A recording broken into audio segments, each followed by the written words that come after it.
Pilipinas ay bahagi, Panginoon. Isa na nasa puso mo, Panginoon. Nung namatay ka doon sa cross ng Calvario, O God. You died for the Philippines, O Lord. Hallelujah. In the name of Jesus, tulungan mo, Panginoon, ang bansang Pilipinas mula sa aming presidente hanggang sa lahat ng mayan ay luluhod sa iyong harapan, Panginoon. At kilalanin ka, O Diyos, na ikaw ang Diyos ng bansang ito, Panginoon. Lalo na, Panginoon, sa aming nalalapit na election. O God, alisin mo, Panginoon, ang mga hangangin ng mga sarili, O Diyos, in Jesus' name. Pati ang mga espiritu, Panginoon, na hindi kaya-aya sa iyong harapan. Ang mga hangangin na pumatay, Panginoon, ng mga kalaban sa politika ay aming sinisira in the name of Jesus. In the name of Jesus. Walang imposible sa iyo, Panginoon. In our land, O God, hallelujah. Pagalingin mo ang bansang ito mula sa mga korupsyon, mga nakasariling hangangin, in the name of Jesus. In the name of Jesus, we declare your power, Lord God, to overshadow this country, Panginoon. Maging ang mga teritoryo ng Pilipinas ay aming pinudulog sa iyo, Panginoon, na walang makakasakop nito, na ito ay sa iyo, Panginoon, na pinagkatiwala mo sa mga Pilipino, O God. Hallelujah. Kaya dalangin namin, Lord Jesus, na ang katotohanan lamang ang mangyari sa bansang ito, Panginoon. Katotohanan at pagmamahalan ang siyang mamamayani, Panginoon, mula sa amin, sa mga namumuna sa amin, Panginoon, hanggang sa lahat ng mga bayan in the name of Jesus. Maging ang aming mga kapwa Pilipino sa iba't ibang mga bansa. Lord God, dalangin namin na ikaw po ang patuloy ng mga bayan na muna sa kanila, Panginoon. In Jesus' name, na hindi po sila mamulagan sa mga kasinungalingan. Bagos, Lord, ang katotohanan ang siyang makita namin lahat upang ikaw ang may taas sa bansang ito, Panginoon. Hallelujah. Salamat po, Panginoon. Dalangin namin, O Diyos, pag yung mga kapatid at may mga karamdaman right now, in the name of You're Jesus, declaring healing in Jesus right now. This morning, Lord, hallelujah. Yes, Lord. Ipatong mo, Panginoon, ang kamay ng lumangyarihan. May mga sakit, lagdato po, Panginoon, Lord, Panginoon, Jesus, hallelujah. Declaring healing in Jesus, hallelujah. In the name of Jesus.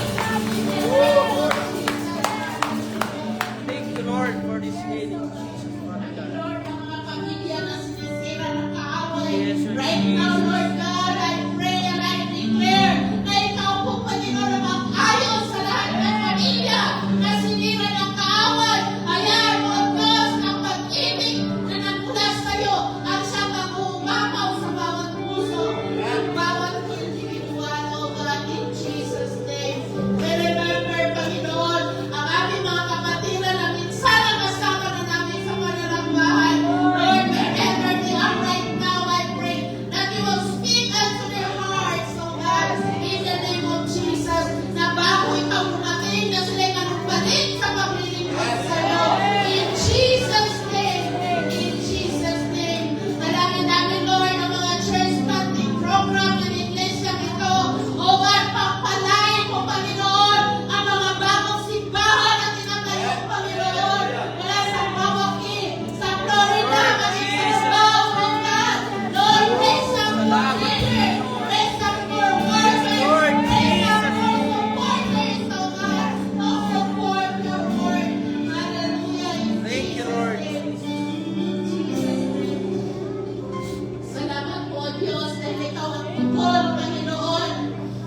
Magandang umaga sa bawat isa.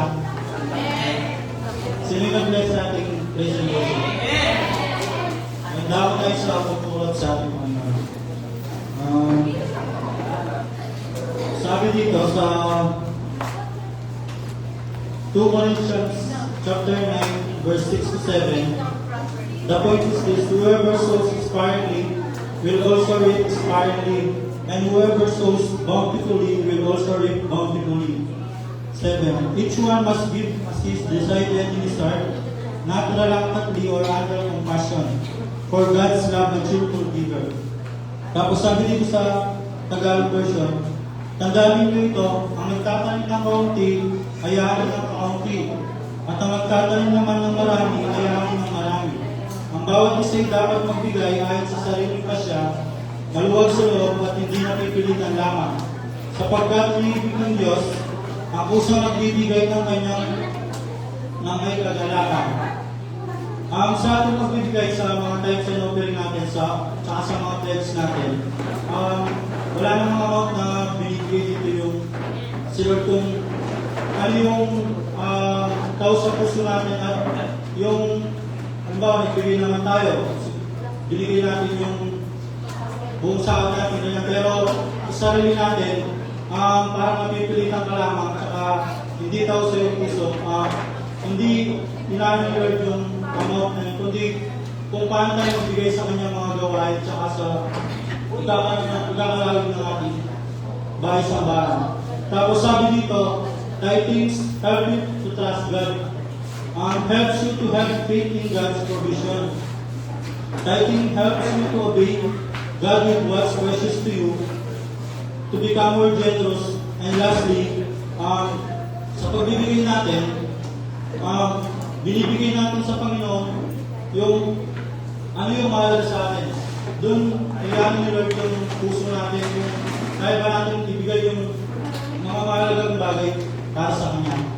Ayun, tayo tumayo para pag-pray po ang ating mga question o Lord God, maraming salamat po, Panginoon, sa umaga nito, Lord God, sa magandang kayo nagawa. Sinatas po namin ang aming mga tayo sa inyo po rin pledges. Jesus ni Lord God, para sa ikakalawin, Lord God, ng iyong mga gawa, Lord God, sa iyong bahay sa bahay, Lord God. Maraming salamat, Panginoon, sa mga pagbibigay, Panginoon, kay Lord God, ang mag-provide, Lord God, ng kanilang mga pangailangan, Lord God, sa araw-araw, ganyan din. Kung Panginoon, sa mga hindi makakapagbigay, Lord God, bigyan niyo sila ng stable work, Panginoon, upang sa darating na araw, Panginoon, sila po yung makapagbigay sa inyong gawain, Panginoon. Maraming salamat, Panginoon. Tinataas ka namin, dinadakila. In Jesus' name we pray. Amen.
Praise God. Amen. Good morning po sa ating lahat. Amen. Hallelujah. Happy Sunday po sa ating lahat. Pwede po ba sabihin sa iyong katabi na parang may kakaiba sa iyo ngayon? Amen. Kakaibahan. Amen. Hallelujah. And I'm so happy to see everyone today. At ako po ay natutuwa dahil nagiging consistent na po tayo sa ating 9 o'clock service. Amen. Palapakan nyo yung mga sarili nyo. Nakaaga na po natin. Amen. So, talagang, I think mag-1 month na tayo na nasa 9 o'clock na exact po tayo nag-start. And let's maintain that, mga kapatid, dahil Alam niyo po, kapag ganun po tayo, lagi tayong disiplinado, lagi sa oras, ay talagang pagpapalain po tayo ng Panginoon. Amen! Amen! At sa umaga po nito ay, hindi ko na po matatagalin pa. Hallelujah! And I just want to share to you the word from Luke chapter 6, verse 45. Let's open our Bible in Luke chapter 6, verse 45. It says here, a good man brings good things out of the good stored up in his heart. And an evil man brings evil things out of the evil stored up in his heart. For the mouth speaks what the heart is full. Tayo muna po ay panandalian tumayo at tayo po ay manalangin. Hallelujah. Sige po, tayo po tayo.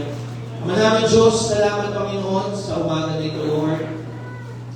Alam po, Father God, na hindi po aksidente na nandito po kami sa lugar nito, Father God. And Lord Jesus, speak today to us, Father God. Use me, Lord, as your instrument, O God, as I deliver your words today, O God. Give us the understanding, wisdom, knowledge, and anointing, O Lord. Sa pag-aaral natin, Lord, na yung salita sa umaga nito, Panginoon. Kasi yun po yung mga distractions sa amin. Tulungan niyo po kami makapag-focus lamang sa iyo sa umaga nito, Father God. And we thank you, Lord, for your goodness, O God. We thank you, Lord, for your blessings, and grace, and hope that you gave us, O God. Lord, as we worship you today, Father God, pangunahan niyo po kami, Panginoon. Thank you, Lord. In Jesus' name we pray. Amen. Amen. Hallelujah. Pwede na po tayo makaupo. Hallelujah. The title that I want to share to you today is What's in Your Heart? Amen. Sabihin na natin, What's in Your Heart? Sabay-sabay po tayo. 1, 2, 3, go! What's in your heart? Ano po ang nasa puso niyo po ngayon sa oras na ito? I believe that this is not Hearts Day month. Hindi po ito Valentine, Hearts Day na sincelebrate natin. But I was thinking, Lord, ano kaya kung pwede kong i-share today? And I was praying, Lord, share mo yung about sa heart. Pag pinag-uusapan na yung heart, ano nasa isip po na pumapasok sa atin? Ano po yung pumapasok sa isip natin? No? Love? Or yung iba ay pinagagaling ng mga dugo natin. Amen? It pumps blood. Amen? And throughout the Bible, the heart is referred to as something much more than simply an organ. Pumping blood. Kung babasihan po natin ang Biblia, hindi lang po ibig sabihin ng puso ay it's an organ that pumps blood. But meron pa po itong other meaning. A careful study of the word reveals that the heart is very important to becoming a Christian. Bilang isa mong Kristiyano at mananampalataya, napaka-importante po ang puso. Sabihin natin puso. Lasan natin puso. Bilang isang tunay na Kristiyano po, importante ang puso. That's why we have to learn today, ano ba ang nasa puso mo? Amen? We can believe in our minds and still be lost. Mga kapatid, alam nyo, pwede po tayong maniwala, pero pwede tayong mawala pa din. Kasi pwede tayong maniwala, pero wala sa puso. Amen? Amen? But once a man believes in his heart, true salvation comes. Nung kayo po ay naniwala at isinapuso ninyo, doon nyo po mararanasan ang tunay na kaligtasan. Amen. Hindi po pwedeng naniwala ka lang, inisip mo lang, pero hindi pumasok sa puso mo. I cannot say that you are saved, brothers and sisters. You have to be saved from your mind and from your heart. Kailangan pati ang puso mo tanggap ito. Hindi lamang naniwala ka kasi sinabi nila, pero dapat isinapuso natin ito, isinabuhay po natin. God saves us and buries a good treasure deep within our hearts. Noong time po na tinanggap mo si Kristo sa inyong puso, merong itinanim ang Diyos sa mga puso po. Amen. Kaya napaka-importante malaman kung ano po ang nasa puso ninyo ngayon sa oras na ito. See, God saved us and buries a good treasure deep within our hearts. But the Bible also teaches that there are some who have evil treasure in their hearts. Sabi po ng Biblia, may mga tao na ang puso nila ay may mga kasamaan pa din. May mga tinatago pa rin kasalanan sa mga puso. Even though na tinanggap na niya ang Diyos sa kanyang buhay at alam niya sa sarili na siya iligtas, pero sa puso niya hindi pa rin malinis. That's why again, church, we need to know what's in our hearts today.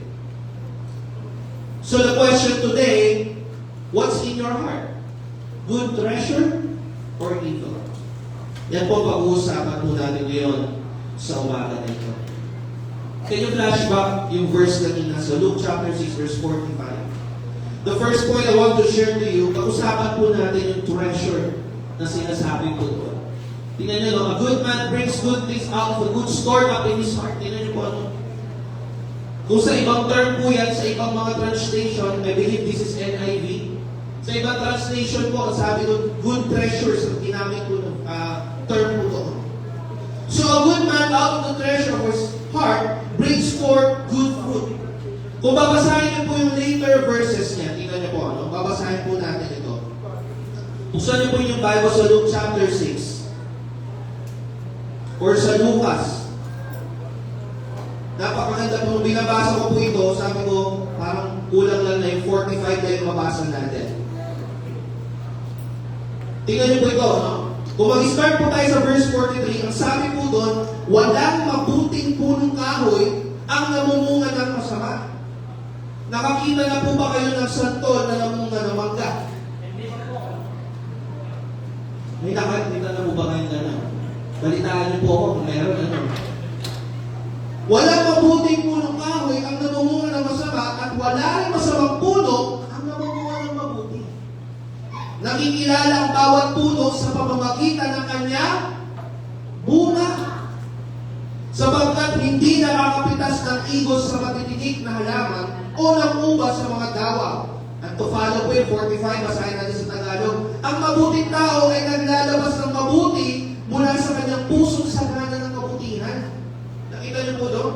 Samantala ang masamang tao naman ay naglalabas ng masama mula sa kanyang pusong tikip ng kasamaan. Sapagkat kung ano ang nangungumakaw sa puso ay siyang sinasabi ng labi.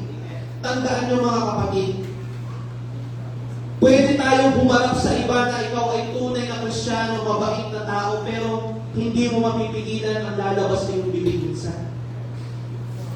Totoo yan. That's why they can see, sabi ka, kung anong lumalabas sa iyong bibig, yun yung nasa puso mo. Amen. That's why if you speak blessings, yun yung nasa heart mo.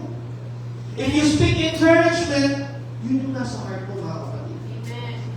That's why we need to identify those things. Ano bang nasa puso natin? Kaya sabi dito, a good man out of the treasure of his heart brings forth good fruit. Kung ikaw ay may mabuting puso, ikaw ay mamumunga ng kabutihan. Amen. Amen. Amen. Kaya po, napaka-importante po ng discipleship. It's very important for us to bear fruit. At kailangan magsimula po yung sa atin dito. And I was so blessed to see everyone that are engaging in square groups. Kasi alam niyo po doon, nakikita na mamumunga tayo. And sa mga hindi pa po naging square group, I encourage you to start your own square group sa inyong mga bahay. Because in that, you can speak your heart to others and disciple and share what is in your heart. Amen. Nasingin ko lang po ito kasi nasa discipleship po tayo ngayon. Gawin po natin ito, mga kapatid. Balik po tayo sa topic natin. Sabi po dito, an evil man out of the treasure of his heart brings forth evil fruit. Kung kanina po sabi natin, a good man brings forth good fruit. But an evil man brings forth evil fruit. Ganun lang po yan. Positive and negative. No? Kung ang iyong nasa puso ay kasamaan, yan ang lalabas sa iyo. Amen. So, how can we tell what lies within someone's heart? Paano po natin masasabi kung ano ang nasa puso ng isang tao? Malalaman po natin dito.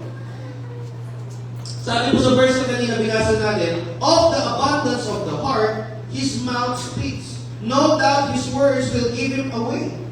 There are many who claim to know Jesus, but once they open their mouth, it is easy to tell they do not. Alam niyo po, paano na makikilala ang tunay na Kristiyano? Kapag nakausap niya ng one-on-one. Dami po ba yan? Pag nakasama mo isang tao, yung kapatiran natin, kung sabi mo yan, pakinggan mo ang mga sasabihin niya. Is it positive or is it negative things? Amen? Doon, hindi natin maiwasan minsan na tayo nakakapagsalita ng mga negative things. Pero kapag napapansin nyo na ang isang tao ay puro masasamang sinasabi, tumalab sa kanyang bibig ay hindi na maganda at nakakatulong, hindi nakaka-encourage, alam nyo na po kung ano nasa puso niya. That's why it's very important to always check your heart. Amen. Kapag hindi na puro blessing ang binabanggit mo, hindi na encouragement, puro negativity na ang binabanggit mo, i-check na po natin ang puso natin, mga kapatid. Amen. Madali mo makilala ang isang tao kapag nagsalita niya. Tama po ba? Pag narinig mo na salita niya, itong tao na ito, ito yan. Madidiscern mo, mga kapatid. That's why, ganun po natin malalaman kung ano ang nasa puso ng isang tao. Ngayon po, ano po bang klaseng treasure ang meron po dapat sa puso natin? What kind of treasure is in your heart? Letter A, belief or hardness. Okay? Belief or hardness. Buksan po natin sa Romans chapter 10, verse 9 to 10. Sabi dito, if you declare with your mouth, Jesus is Lord, and believe in your heart that God raised Him from the dead, you will be saved. Amen? For it is with your heart that you believe and are justified, and it is with your mouth that you profess your faith and are saved. Amen. So sa verse po na ito ay nagtuturo ng dalawa pong bagay. Bago po mangyari ang kaligtasan. Amen. Sa mga na-square group po, na-discuss ito sa kanila. Turo, ito, sikat na sikat ng verse ito, Romans chapter 10, verse 9 to 10. Ang sabi po dito,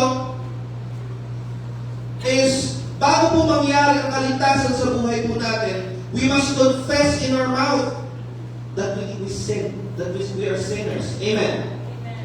We profess na, Lord, ako po'y nagkasala, ako'y nagkamali. So we profess. And then after that, we believe in our heart. Napansin niyo po, hindi po binanggit doon na believe in your mind. Ang sinabi po sa verse is, believe in your heart. Kasi po, ang dahilan, for it is with your heart that you believe. Sa puso mo talaga. That's why, sabi doon, for it is with your heart that you believe, you are justified. And it's with your heart that you profess your faith and are saved. Amen. Yun po, isang first treasure in our heart that we must know. Yun po yung binili sa atin ng Panginoon. Yung faith na yun, ilagay sa puso po natin, when we accept Jesus in our hearts, we believe in our hearts, doon po natin naranasan ang kaligtasan. Amen. So tanongin ko po kayo, sino po dito yung ligtas na? Amen. Siguradong ligtas, taas ang kamay. Amen. Hallelujah. Yung hindi na taas, mag-usap tayo mamaya. Baka hindi ka pa sigurado sa iyong faith. Amen? On two separate occasions, eyewitness who had seen Jesus told disciples that He was alive, and both times they refused to believe it. Marami pong beses, nung si Jesus ay namatay sa krus ng Kalbaryo, di ba bago po nangyari yun, sinabi nila po sa mga disipulo na mabubuhay siyang muli in 3 days, He will rose again. Pero itong mismo mga disipulo, duda sila. They were in doubt. Amen? And even Jesus finally appeared, nung napakita na talaga si Jesus sa kanila, wala silang choice kundi maniwala. Nakita na nila eh. Amen? Isipin nito, no? Mga disciples to ni Jesus, nakita na ito na gumawa ng mga miracles nung time na nasa lupa si Jesus Christ. Christ. But still, nandun pa rin yung doubt sa puso nila. Kaya nung napakita si Jesus, after na po mabuhay after 3 days, pinagsabihan sila ni Jesus. Ang sabi sa kanya, bakit ang natigas ng puso ninyo na maniwala? Amen. Kasi alam mo po, sa totoo lang, puso ang pinaka-mahirap basagin. Totoo yan. Pwede mo sabihin sa iyo na nag-a-attend ka ngayon sa church, pero yung puso mo hindi pa nababasa ng Panginoon. Amen? Hindi pa totally naniniwala. May mga doubts pa. May mga, alam mo, may pinanghawakan ka pa na ayaw i-let go sa Panginoon. Kaya ito si Jesus, hindi mo pinasabi ng mga disciple, bakit ang titigas ng inyong mga puso? Wala po itong kaibahan sa mga panahon po na ito ngayon. Everyday people are told of Jesus Christ. Every day. But they refuse to believe. Amen. Kaya nga po tayo nagsisigasig na mag-share ng Word of God. Kasi marami pa rin ang hindi naniniwala. Marami pa rin ang ayaw tumanggap sa salita ng Panginoon. They have hardened their heart against the truth. Matigas ang kanilang puso sa katotohanan. Amen. Marami naniniwala na sa Diyos. Naniniwala na sila may Diyos, pero hindi pa rin niya totally tinatanggap ang katotohanan na ang salita ng Panginoon is the total truth. Amen. Kung maniwala sa hindi, may iba pa po sa atin dito na ganito. Marami pang mga setbacks. Marami pang pumipigil sa Kanya para makapag-serve the totally sa Panginoon. They hear the gospel message every week. Naririnig natin ang sermon every Sunday. Nakikita natin paano kumilos ang Panginoon, but still, they refuse in their hearts to believe. And that is the sad thing. Sa panahon po natin ngayon, may mga ganito pa kung Kristiyano na. Matigas pa din ang puso. Fortunately, some will not come to believe until they have passed from this life and met Jesus face to face. But the Bible teaches that will be too late. Alam niyo po, ito po yung nakakalungkot minsan. Naniniwala na lang ang isang tao sa Panginoon kapag nandun na sila sa time na sila ay critical na. Doon pa lang sila totally sumusurrender sa Panginoon kung kailan huli na ang lahat. Amen. Kaya alam niyo po, magkaroon po tayo ng puso sa mga kaluluwa, mga kapatid. Magkaroon tayo ng puso para sa mga ligaw. That's why we need to disciple, we need to share the gospel of God. Dahil alam niyo po mga kapatid, marami pa ang hindi pa tumatanggap sa ating Panginoon. Amen. Amen. Palakpakan natin si Lord. Hallelujah. That's why let's assess ourselves. Have you confessed with your mouth that the Lord Jesus and believe in your heart? Check nyo yung sarili nyo. Yung mga puso mo natin. Talaga ba tinanggap mo si Jesus sa buhay ko? Kasi kung tunay mo tinanggap si Jesus sa buhay mo, makikita po yan sa mga buhay niyo. It will reflect. Amen? Amen. It will reflect in your good works. Amen? Amen. Hallelujah. Letter B. Another treasure na pwede magkaroon po tayo sa puso natin is understanding or foolishness. Okay? First, the good treasure of understanding. Let's see 1 Kings chapter 3 verse 9 to 10. So give your servant a discerning heart to govern your people and to distinguish between right and wrong. For who is able to govern this great people of yours? The Lord was pleased that Solomon had asked for this. Ito po si Solomon, humingi po siya ng understanding heart sa ating Panginoon. Para po, ma-discern niya, malaman po niya, ano ang tama at ang mali. To judge people fairly. Si King Solomon po is known as a wise king. But still, you can see that Solomon didn't just ask for wisdom. He also asked for an understanding heart. Baka ang iisip niyo po, puro kaalaman lang ang hinihingi ni Solomon. Hindi po. Hinihingi niya rin po ang discerning heart. Amen? A heart that understands. At sabi po doon, displeased the Lord and God granted His request. Amen? Kaya po bilang isang Kristiyano, we have a certain understanding that comes with salvation.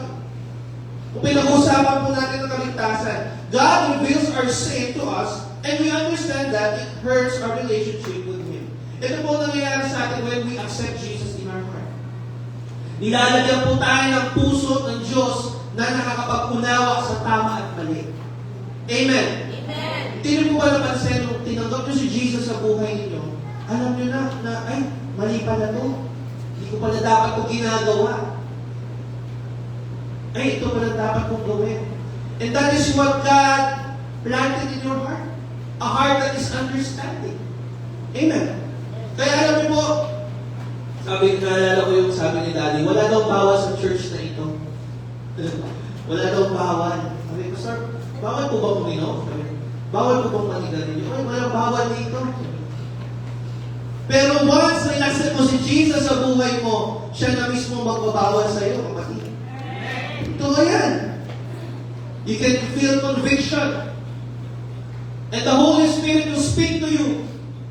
Ganun po ang puso na binigay sa atin ng Panginoon once we accept that.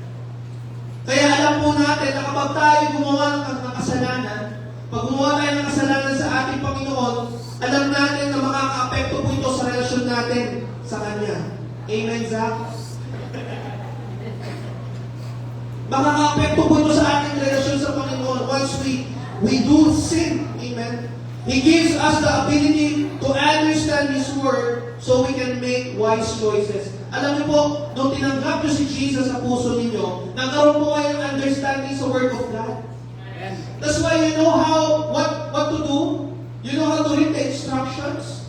Alam niyo po yung Bible kasi full of instruction yan eh. That's why, nung tinanggap niyo po si Jesus sa inyong puso, binigyan niya po tayo ng puso na nag-iintindi sa tama at mali. Amen. Ang tanong po, alam po ba lahat ng Kristiyano?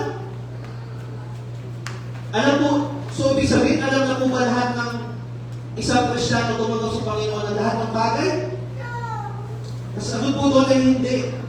But just like Solomon, we have the ability to ask for more wisdom. Pwede po tayo humingi ng kaalaman katulad ni Solomon. Lord, give me wisdom. Father God, tama pa ba itong ginagawa ko? Nakakatulong po ba ito sa lakad ko bilang isang Kristiyano? Amen? Kailangan i-reassess po natin ang sarili natin pagdating doon. Amen? That's why He gives us the ability to understand His Word para po tayo makapili ng wise choice. James chapter 1 verse 5, nandiyan ba yan, Irvin?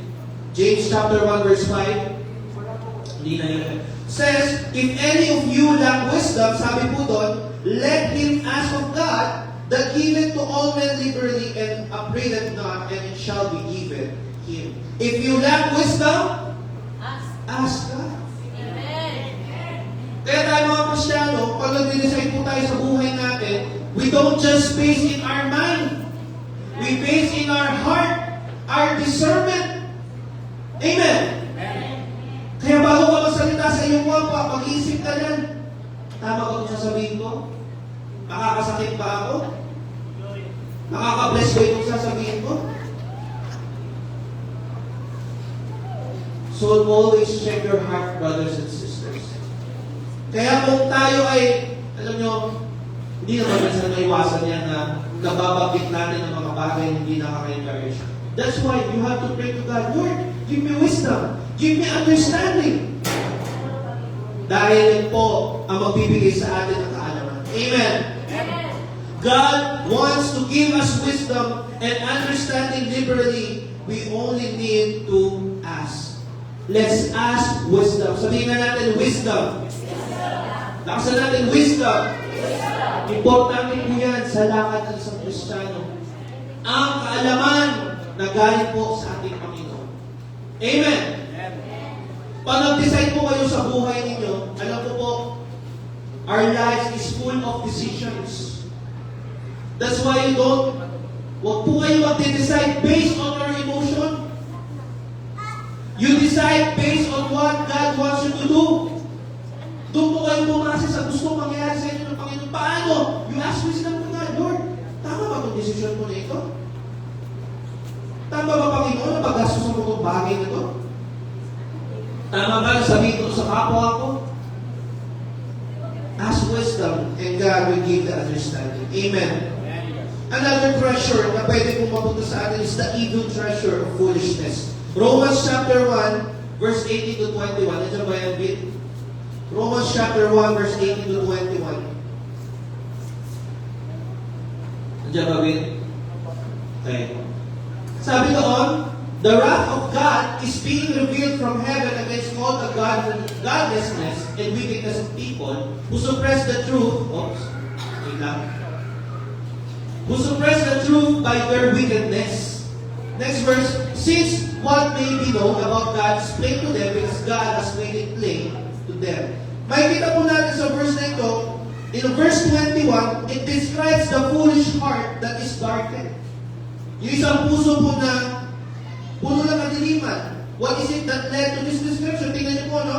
In verse 19 to 20, sabi doon, God made Himself known to them and they refused to see Him. Kung babasahin niyo po, iintindi niyo po yung mga verse na yan. Ang sabi po doon, ang Diyos ay nagpakita sa kanila, pero sila ay tumanggi. They refused. And in verse 10, 20, sabi doon, kung babasahin natin, He showed them all creation and they refused to see God in it. Pinakita ng Diyos ang lahat ng creation niya, but still, tinanggihan pa rin nila na may Diyos. And in verse 21, they knew God but refused to accept Him or show thankfulness. Alam nila ang Diyos, pero hindi sila napakita ng pasasalamat. At nanatili na sila sa kaisipan na iyon. Nakita niyo, no? There is danger when we refuse the truth in our lives. There is danger when you refuse God in your life, mga kapatid. Mapapahamak ka. That's why you are blessed that you are here. I believe that you are here because you believe in God. Amen. Naniniwala po tayo sa Diyos. But sadly, there are people that believes in God but still walang pagpapasalamat sa puso nila. Hindi sila naniniwala ng Diyos ang gumawa nito. Naniniwala sila na sarili nila ang pagkakagawa ng bagay na ito. Dahil sa pagsusumikap sa sarili niya, mga kapatid, nawa hindi tayo magkaroon ng evil treasure na yun. Yung foolishness na ito. Amen? That's why, church, again, let's go back to anong ginawa ni Solomon. Ask wisdom and understanding para po tayo ay lumakad sa lahat ng gusto ng Panginoon sa atin. Amen. Let me just give clap offering to God. Amen. Palakpakan natin si Lord. We're almost done. Purity or wickedness. Another treasure is the good treasure of purity. And we can see that in Matthew chapter 5 verse 8. The good treasure of purity. Sabi po doon, blessed are the pure in heart. Amen? Blessed are the pure in heart. Praise God. Those who have pure heart will see God and live with Him eternally. But how does someone receive a pure heart? Paano po tayo makakatanggap ng pure heart? Amen? A pure heart is one that isn't tainted with the state of sin. Ang pure heart po ay walang bahid po dapat ng kasalanan ito. Dapat ito yung sinuko na natin sa Panginoon na lahat ng bagay. A pure heart is one that has accepted Jesus as our Lord and Savior. Amen? Yun po, doon po tayo magkakaroon ng pure heart when we accept Jesus and Lord as our Lord and Savior. Amen? Amen? Amen. Kaya, mga kapatid, alam nyo, kapag tayo ay tumingin lamang sa dugo ng ating Panginoon na dumanak sa krus para sa atin, Alam niyo, kahit na may mga kasalanan po tayo, at kayang matawarin na ng Diyos. Amen. If you want to have a pure heart, maging tapat lang po tayo sa Panginoon. Let's confess our sins. Lord, Father God, clean my heart. I want to have a pure heart. Alam niyo po, kapag may pure heart kayo, napakasarap po magsamba sa Panginoon. Amen. Napakasarap maglingkod sa Panginoon if you have a pure heart. That's why you have to ask God, Lord, clean my heart. Give me a pure heart. Mas masarap maglingkod sa Panginoon na walang dinadala sa puso. Amen. Kaya mga kapatid, kapag may dinadala ka pa sa oras na ito, ask God for that. Amen. Another treasure is the wickedness. Proverbs chapter 10 verse 20. Can we go there? The tongue of the righteous is choice silver, but the heart of the wicked is of little value. Nakita niyo po, no? This verse proves that even the heart that is filled with wickedness still has some worth to God. Alam niyo po, ito ang papatunay na ang Diyos mahal pa rin ang makasalanan. Amen? May value pa rin kasi sila nyo, but the heart of the wicked is little value. There's still a value for them. At mahal pa rin ang Panginoon ang kahit ng mga makasalanan na tao. Kaya po, we are reaching out to them. Amen? Hallelujah. As long as a man has breath in his lungs, he has the opportunity to call out to God. Kaya mga kapatid, sabi nga nila, hanggat may buhay, may pag-asa. Kaya nga mga kapatid, yung mga iniisip natin na i-reach out, na mga ligaw na kaluluwa, hanggat buhay yung mga yan, may pag-asa po sila magbago. Amen. Ganun din po sa mga pamilya po natin. Yung iniisip mong akala mo hindi mo na madadala sa church, kapatid, posible pa din. Amen. Mahal pa rin sila ng Diyos. Kung gaano kapamahal ng Diyos, mahal din sila ng Diyos. Kailangan na po natin kumilos. Amen. Let's pour our hearts to them. Hallelujah. Another treasure is praise and thankfulness or bitter envying and strife. Next mo nga, Gwen. Andiyan mo yan. So, praise and thankfulness for bitter envying and strife. Tingnan po natin ano ba ito. It says in Ephesians chapter 5, verse 18 to 20. Can you show that verse? Ephesians chapter 5, verse 18 to 20. Do not get drunk on wine, which leads to debauchery. Instead, be filled with the Spirit. Amen. See the next verse. Speaking to one another with psalms, hymns, and songs from the Spirit, sing and make music from your heart to the Lord. Always giving thanks to God the Father for everything, in the name of our Lord Jesus Christ. Tingnan mo, no? Let's have a heart of thankfulness. Not bitterness. Amen? Kaya kung may mga bitterness pa sa puso natin, alisin na natin yung mga kapatid. Kailangan ang puso po natin ay pure sa harapan ng Panginoon. Amen. This verse tells us to be filled with the Spirit and do three things. Ito po may tatlong bagay po itong sinasabi dito sa Ephesians. First is speak to yourself in psalms, hymns, and spiritual songs. Alam niyo po ba may effect sa atin ang pag-worship? It affects our heart and spirit. If you want to be filled with the Spirit, you have to speak psalms, hymns, and spiritual songs. Umawit po tayo ng mga makalangit na kanta. Sing and make melody in your heart to the Lord. And give thanks always for all things. Magpasalamat po tayo sa lahat ng bagay. Amen po ba? Amen. Baka puro hingi na lang tayo mga kapatid sa Panginoon. Huwag po tayo puro hingi lang. Marunong din po tayo magpasalamat sa Kanya. Amen. Pwede mo natin sabihin sabay-sabay, thank you, Lord. Thank you, Lord, for your goodness. Thank you, Lord, kasi sinagot mo ako sa panalangin ko. Amen? Thank you, Lord, binigyan mo akong trabaho. Thank you, Lord, hindi mo ako pinabayaan. Alam niyo, pag puno ng pasasalamat ang puso mo, huwag siyang mga negative things na yan. Tama? That's why you have to be thankful. You have to be thankful. If you want to be filled with the Spirit, kung gusto mo kayong punuin ng Spirito ng ating Panginoon, maging mapagpasalamat po tayo. Magpuri tayo. Alam niyo po yung pagpupuri natin sa Panginoon is also a way of giving thanks to Him. Amen? Hallelujah.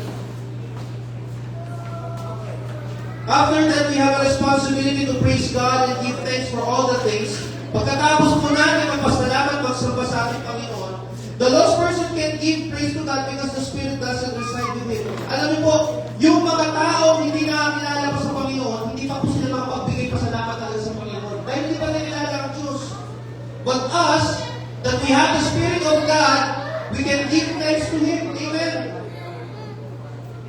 Because you know God is a Spirit. Amen. Hallelujah. Matatapos na tayo sa konti na lang. Number 2, the evil treasure of bitter envy and strife.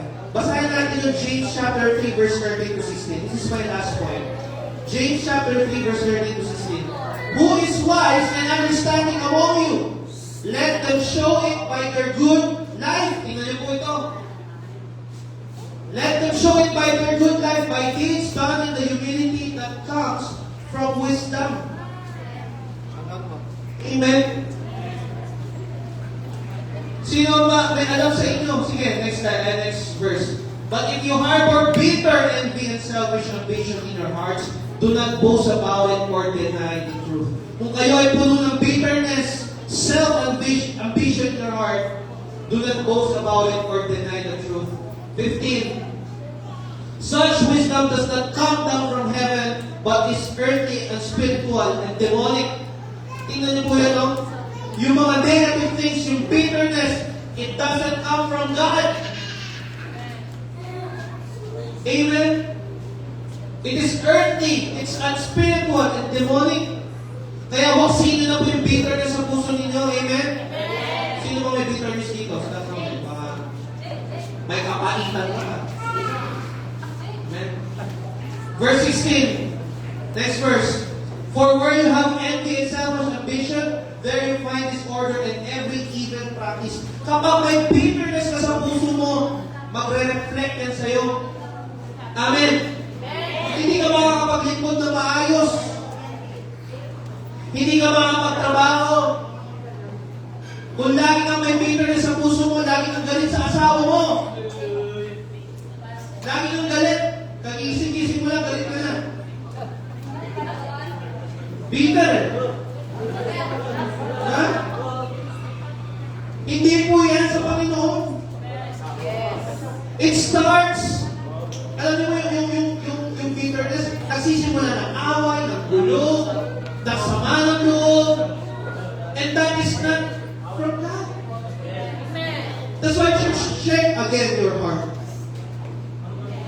Amen? Kaya alam niyo po, hindi ka pwede mag-worship sa Panginoon, magpasalamat sa Panginoon na may bitterness sa puso mo. Amen. That's why, church, buksiin na natin yung mga bagay na yun sa puso mo. Amen. As Christians, in conclusion, nailagay mo ba yan? As Christian, we should be full of belief, understanding, purity, praise, and thankfulness. Dapat ito ang laman ng puso mo, kapatid. Amen. If you have hardness, foolishness, wickedness, bitter envy, or strife, kapag yan na nasa laman ng puso mo, dapat kalitan mo yan. No? You need to examine your life. Di mo na-add yung ibang words, sorry. Di mo na-add. May katuloy po yan. Sabi doon, if you have hardness, foolishness, wickedness, bitter, and your strife, kailangan na po i-examine mo yan yung buhay. Kasi kailangan ang puso mo dapat laman ay belief, understanding, purity, praise, and thankfulness. Dapat yan ang laman. Hindi bitterness, hindi wickedness, hindi strife. That's why, church, you have to ask God for help. Alam niyo po, hindi naman natin kaya tayo na mag-aalis. You have to come to God, pray, Lord, remove that bitterness to me. Amen. Alisin niyo po yung tigas ng puso ko sa harapan mo, Panginoon. Alam niyo po, every time I pray to God, ito po yung sinasabi ko sa Kanya, Lord, basagin mo yung puso ko. Kasi kapag may matigas ka puso, may sabihin proud ka eh. May pinagmamalaki niya eh. But if you ask for God, a humble heart, yung ibababa tayo ng Panginoon, ibibigay ng Diyos. If you are lost, then reach out and turn your heart over to Him. You will never be the same again. If you have a changed heart, you have a belief, you have understanding, you have purity, praise, and thankfulness in your heart. Church, kakaibang tao ka na. Amen. Nakakaganda po yun, nakakagwapo. Maniwala po kayo. Kapag nakita mo yung kapatid nyo na parang kakaiba sa'yo, sabi ko sa inyo kanina, parang may kakaiba sa'yo. Amen. Yung puro galit ang puso, puro tigas ang puso niya, walang pagpamatawad, pangit yan. Hindi nga ito. It will reflect your face. Lagi kang ganyan, lagi inis, lagi kang bad trip, ayaw mo sabi ng lahat ng tao. Alam nyo, it's not worth it. Napag-exert ng energy sa mga bagay na yan. That's why, church, sa araw po na ito, can we just stand up? Amen. Hallelujah.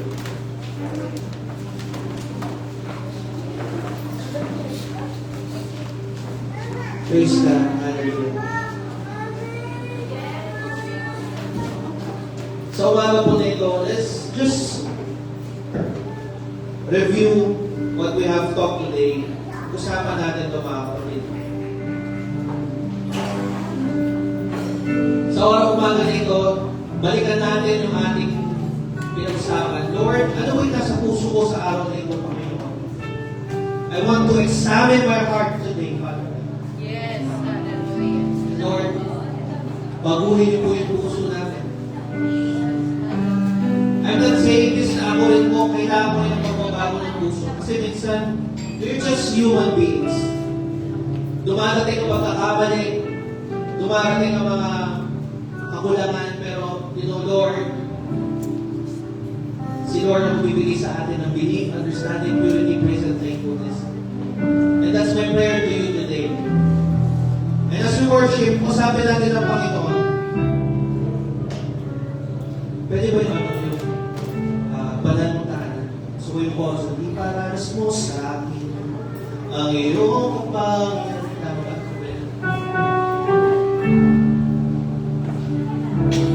Hallelujah. Thank you. Nalubuhan ang iyong. Gawin po natin panalangin. Ang awit na ito, hallelujah.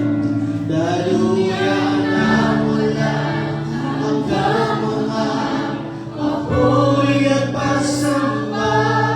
Maghari ka, O Diyos,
Pwede po ba natin iyoko at itaas ang ating mga kamay? Iyoko ang ating mga ulo, pikit natin sa ating mga mata. Just talk to God. O sabi ko siya, Lord, check my heart today, Father. O sabi niyo po siya, Panginoon, check my heart. Puno ba ito ng bitterness? Puno ba ito ng inggit? Puno ba ito ng galit?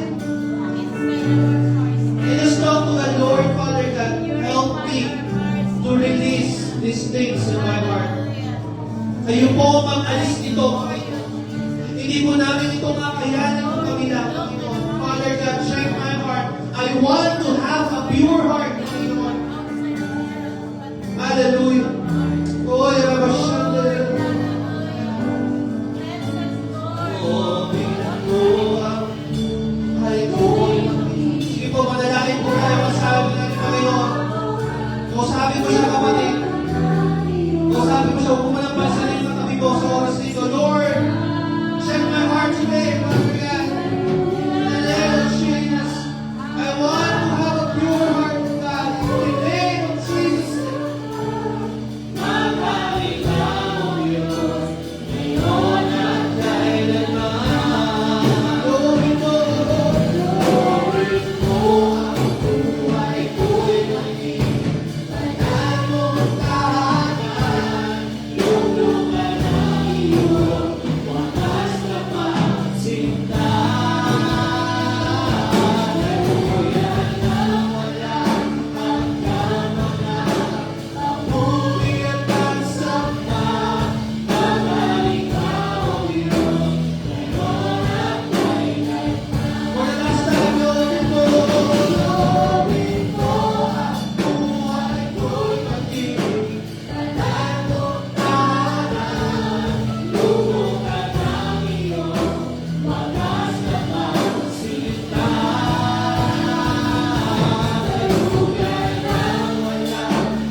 Father God, we thank you, Lord, for this day. Thank you, Lord Jesus, for giving us a new heart, bagong puso, Father God. And help us, Lord, to maintain our pure heart today. In the name of Jesus. In the name of Jesus. Help us, Lord, to remove all those bitterness, envy, angriness, Panginoon. Palitan niyo po ito, Lord, ng mga makalangit na bagay. Thankfulness, Lord Jesus. In the name of Jesus. Thank you for purity, praise, and understanding. Thank you, Father God. And I pray, Lord, ang lahat ng bagay nito, Lord, selyuhan mo, Panginoon, sa bawat puso ng mga kapatid namin na nandito, Panginoon. In the name of the Father, and of the Son, and of the Holy Spirit. Thank you, God. In Jesus' name we pray. Amen and amen. Can we just give best clap of waiting God. Praise God.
announcement. Amen.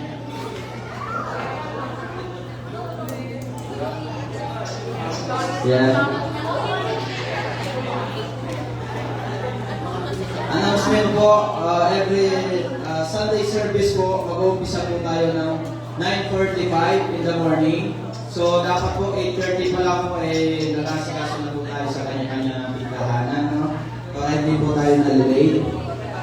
At Monday to Saturday naman po, 5 to 6 morning prayer po online sa page ng FGFC.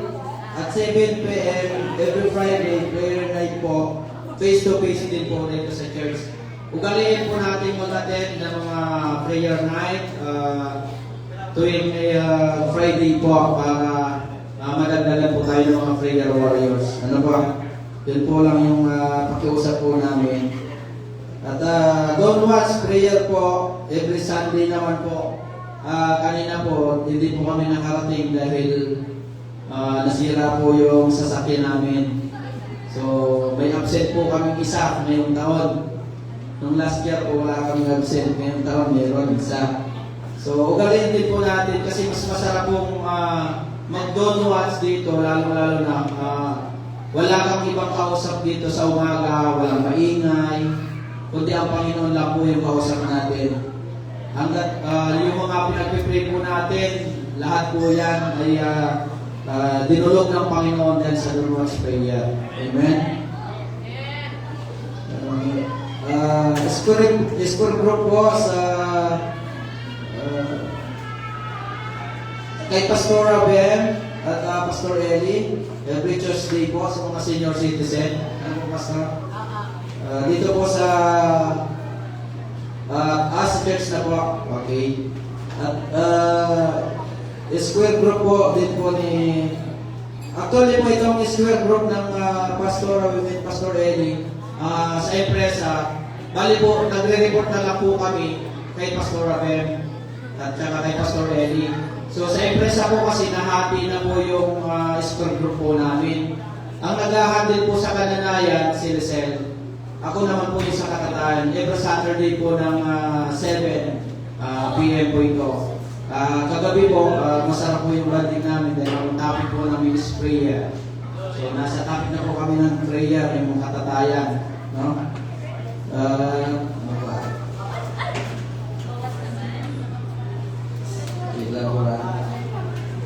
Ayun po, UFW Summit sa Baguio po ito, Pastor ano? Baguio City. Pakipag-coordinate na lang po kay Pastor ano. Ayun. District Youth Camp, June 25. Tama po ba? June 11. June. Wait lang po Kailangan na yata na salamin. Yung pinasa ni Pat, hindi ko ma-zoom. District Youth, June 2005. Dinalupihan, Bataan. At yung 11 daw po, meron pa. 11, 12, 13. Tsaka, National Youth Convention, NFYC, Davao. So, yung po mga bata nasasama, sino po yung gustong magpa-sponsor, ngayon pa lang po umpisahan nyo na. Sa mga, pwede po kayong gumawa ng mga paninda nyo, o magpa-print kayo ng damit, ibinta nyo sa mga bawat pwedeng prayer night, sa mga churches po, no? Para magkaroon po tayo ng income. Tsaka, last po yung UFW Alabaster, March 29 po, Saturday. So, na-announce din po sa akin ni Pastor Joe. Pag-uusapan po natin na Pastor about sa 29, Sister Grace. So, tayo po yung nakatuwa rito. I'm sorry, alam mo na. No, tayo yung partner in crime. Opo. UFW Alabaster po. Sa March 29, Saturday po. Anong oras po ito? Wala po kami oras. 8 in the morning? Okay. 8 in the morning po. Ayan. So, hindi ko na masyadong interview dito para makita ko ng lahat. Ano po? At yan po, susunod na po tayo sa mga kabataan. Nasaan ba yung mga kabataan? Okay na? Ready na? Okay. Pasok na po mga bata. Ay, meron pa po. Okay.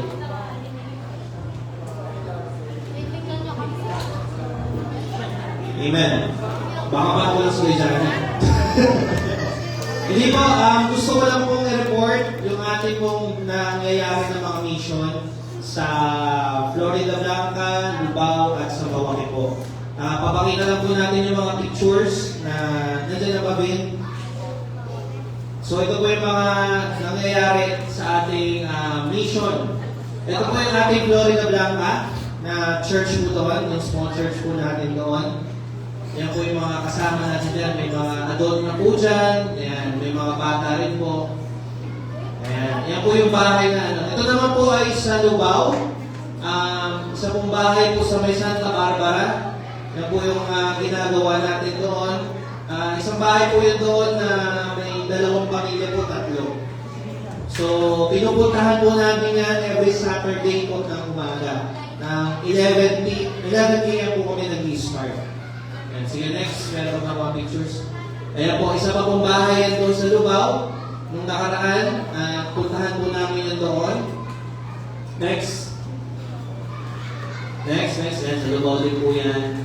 Ayan po, nung time po na nagdada-4 po sila doon. Sila Lou, sila Rachel po, nakakasama pa po namin sila doon. Next night. Ito naman po sa Mawake, with Pastor Ferdinand Vergara na to. Wala sa'yo. Ayan po yung ating church na nag-start na sa Mawake last week. Grabe, kakasimula lang talagang church na agad. Kasi po ito ay mga kapatiran na po natin talagang mga foursquare na ito. So, praise God dahil po na willing sila makapag-start ng simbahan. Mamaya pa meron po kayo ano doon. Ayan. So, yung mga gusto po mag-involve sa mission, yung mga mission offerings po na binibigay natin every week, dyan mo na pupunta yan. Amen? Later on po ay magpe-present po tayo ng paano po tayo makakapag-support sa mission, di ba? Ang ating po mission director, si Brother Johnny. Inaayos na po ngayon. Pero marami po tayong ways to support this mission, yung mga simbahan po na ito na sinisimulan po natin. May pictures pa ba? Next slide, meron ba? Ayan sila oh. So, yun na po sila doon. Next. Next. Kasama pa yung aso, no? Hi! Happy birthday, Sino! Surprise!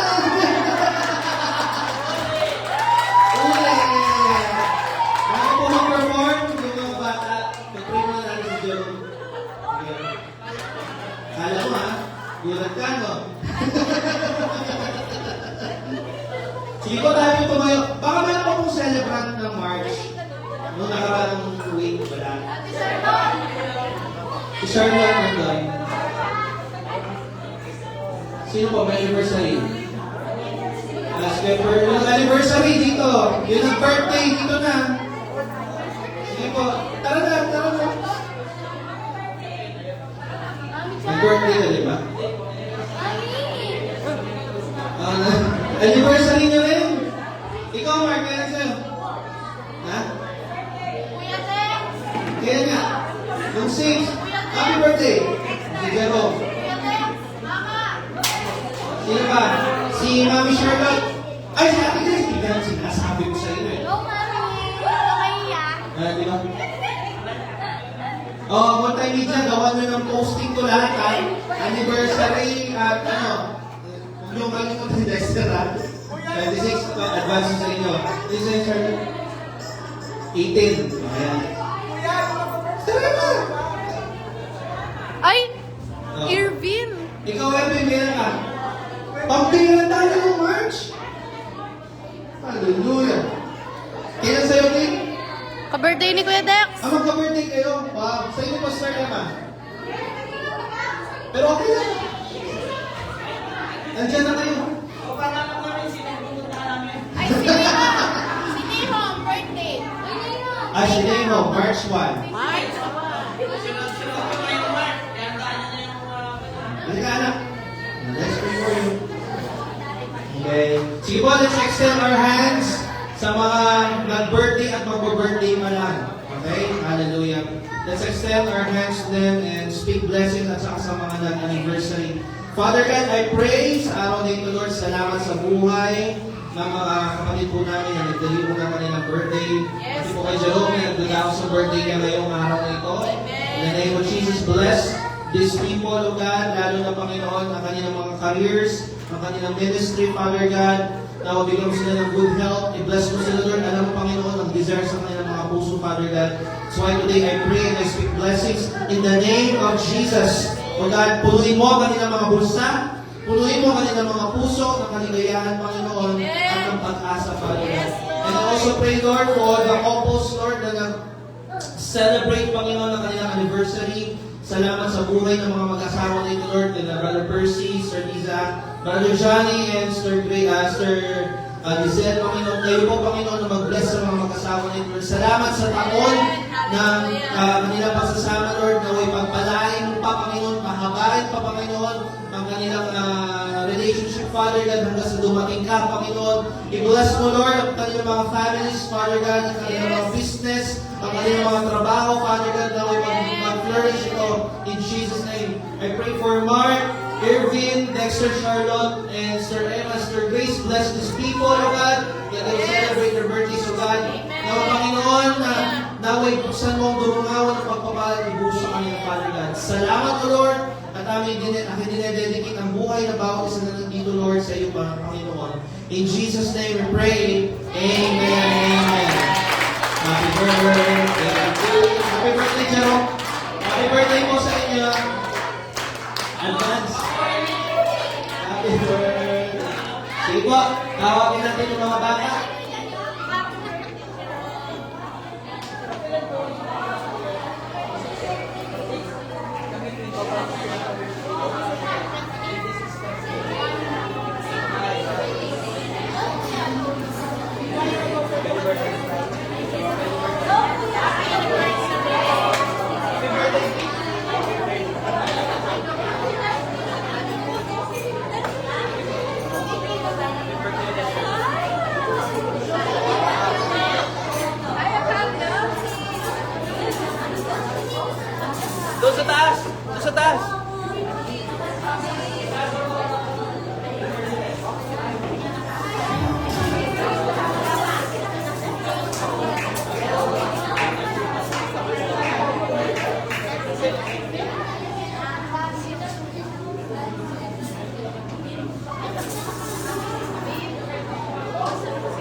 Hello?